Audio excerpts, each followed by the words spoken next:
नमस्कार दोस्तों, psychology awareness में आपका स्वागत है। मैं राहुल आड़ा, काउंसलिंग साइकोलॉजिस्ट हूँ।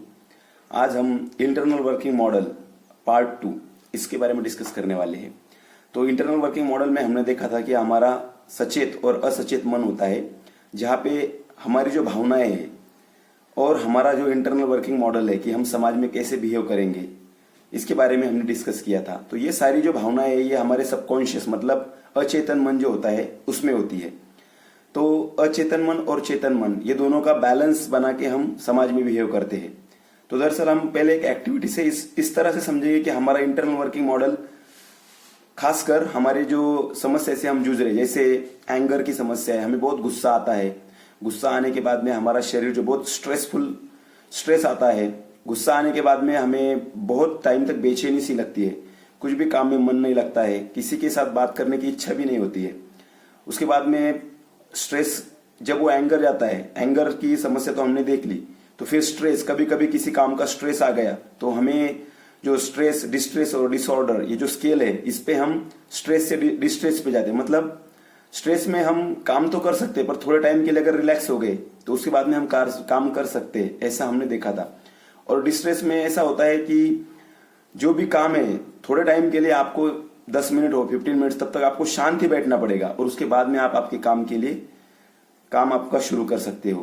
तो ये जो डिस्ट्रेस लेवल है इस पे हम जाते हैं तो हमें जो भी बेचैनी सी लगती है, थकान सी लगती है, काम में मन नहीं लगता है, नया काम करने की इच्छा नहीं होती है, नए सॉल्यूशंस की तरफ हमारा ध्यान भी नहीं जाता है। तो ये जो हमारा जो वर्किंग मॉडल है, किसी ने भी अगर हमसे बात की, अच्छे से बात नहीं की, तो हमें हमारा जो इंटरनल वर्किंग मॉडल है, जिसे हम हमारा ईगो कहेंगे या हमारी भावनाएं कहेंगे, हमारी भावना बहुत जल्दी, हमें दुख लगता है, हम बहुत जल्दी दुखी हो जाते हैं। पर दुखी होने के साथ में वो दुख की भावना तो है, पर उसमें हम कितने टाइम तक दुखी है ये ज्यादा इंपॉर्टेंट मायने करता है। क्योंकि अगर हमने वो दुख पकड़ के ही रखा है तो अगली बार अगर हम बात करने जाए तो हम अच्छे से बात नहीं करते। तो इसको हम एक एक्टिविटी से समझेंगे। सबसे पहले आपको क्या करना है कि आपके जो दोनों हैंड्स है, मुट्ठियां है, वो जोर से बांधनी है, जो से बांधने। तो आप ये देखेंगे कि अगर सबसे पहले अगर ये मुट्ठी हमने थोड़ी धीरे से बांधी है तो हमारे मसल्स पे, जो मसल्स है हमारी, इस पे कम टेंशन आएगा। पर और उसके बाद में वो धीरे से छोड़ने के लिए भी बहुत आसान रहेगा। ये फर्स्ट एक्टिविटी होगी। दूसरी एक्टिविटी ये है कि अगर हमने हमारा जो हैंड से मुट्ठियां है जोर से बांधी है, इसको अगर हमने 5 मिनट्स तक रखा तो आप ये देख पाएंगे कि हमारी मुट्ठियों पे और हमारी पूरी मसल जो है वो टेंस हुई होगी। तो हमें मन से ये लगेगा कि हमें बहुत जल्दी छोड़नी है, नहीं तो हमें बहुत ही प्रेशर आने की वजह से हमारी मसल्स पेन करने लगती है। तो इससे हम ये समझ सकते हैं कि हमें जो भावनाएं दुख की लगी है दूसरों की, वो हमें कितने देर तक होल्ड करनी है और कैसे होल्ड करनी है। अगर वो जो भावनाएं अपने अगर टाइटली होल्ड की है तो आपको पेन बहुत बार होने वाला है।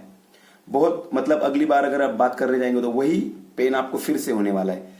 तो अगर आप आपकी मुट्ठियां मतलब आपकी भावनाएं अगर थोड़े टाइम के लिए होल्ड करते हो और उसके बाद में छोड़ देते हो, ओपन अप करते हो अपने आप को, तो पॉसिबल है कि आपकी जो इंटरनल वर्किंग मॉडल है वो उसमें कुछ सुधार हो सकता है और आपका जीवन कम स्ट्रेसफुल, कम एंग्री आप हो सकते हो। और इसके साथ ही आपका जो काम करने के वक्त में जो समस्याएं आती है उसमें आपका फोकस बढ़ेगा, कंसंट्रेशन भी बढ़ेगा, आपका माइंड पूरा रिलैक्स होने के साथ में जो ब्रेन फॉग, मतलब उसको हम बोलते हैं कि हम थोड़े टाइम के लिए ना ब्लाइंड हो जाते हैं, कुछ भी समझ में नहीं आता है कि क्या करें स्ट्रेसफुल सिचुएशन में। तो इसमें भी आप ये एक रेमेडियल स्टेप हो सकती है। और बार बार स्ट्रेस आने की वजह से हमारा जो डाइजेस्टिव सिस्टम है वो भी खराब होता है।